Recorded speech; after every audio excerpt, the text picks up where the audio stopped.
Hi guys, welcome to my channel. ఈరోజు మనం ముఖ్యంగా తెలుసుకోబోయే విషయం ఏంటంటే, రీసెంట్గా కూటమి ప్రభుత్వం అధికారంలోకి వచ్చిన తర్వాత అత్యంత ప్రాముఖ్యమైనది పవన్ కళ్యాణ్ గారు కౌలు రైతులకి తన సాయం అందించిన పిమ్మట అతని మాటలైతే ఎలా అయితే నిలబెట్టుకోవాలనుకున్నాడో, అలాగే ప్రభుత్వం వచ్చిన తర్వాత కూడా కౌలు రైతులకి భరోసా కల్పించాలనే ఉద్దేశంతో ఈ పథకం అయితే ప్రారంభించారు.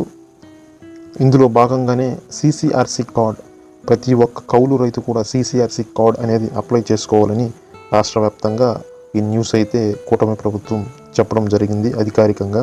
మీ గ్రామ సచివాలయంలోని VRO పరిధిలో ఇది అప్లై చేస్తారు. అతనికి అప్లికేషన్ పెట్టుకోవడం వల్ల మీకు ఈ పథకం అనేది లబ్ధి చేకూరుతుంది. వీటిలో ముఖ్యమైన అంశాలు ఏంటంటే, మెయిన్ పంటల బీమా అనేది లభిస్తుంది. అలాగే రైతు భరోసా అనేది అది కూడా మీకు లబ్ధి చేకూరుస్తుంది. అండ్ సబ్సిడీలో పంటలకు సంబంధించిన పెట్టుబడి అలాంటివి కూడా ఇందులో ప్రకటించడం జరిగింది. పంటలకి ఏవైతే అవసరమైన పెట్టుబడికి సంబంధించి ఈ పురుగు మందులు, అలాగే వివిధ రకాల రసాయన మందులు అనేటివి వీళ్ళకి సబ్సిడీలో ప్రొవైడ్ చేయడం జరుగుతుంది.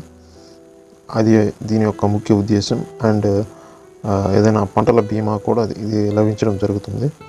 అండ్ దీనికి కావాల్సిన ముఖ్యమైన డాక్యుమెంట్స్, CCRC కార్డ్ అనేది అప్లై చేసుకోవడానికి ముఖ్యమైన డాక్యుమెంట్స్ మనం చూసుకుంటే,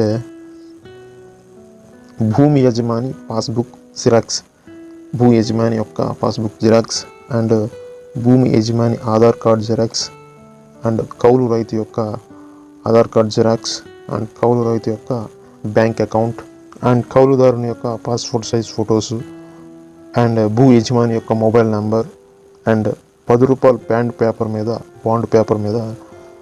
11 నెలల కాలానికి పంట పండించుకున్నట్టుకు ఒప్పందం వ్రాయించి ఇవ్వాలి.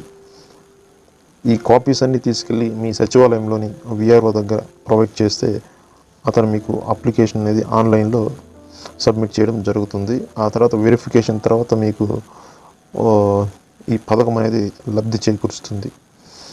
ఈ ఇన్ఫర్మేషన్ అయితే అందరికీ షేర్ చేయండి, ఎందుకంటే చుట్టుపక్కల చాలామంది అయితే కౌలు రైతులు ఉంటారు, వాళ్ళందరికీ ఇంపార్టెంట్ అవుతుంది. Like, share and subscribe.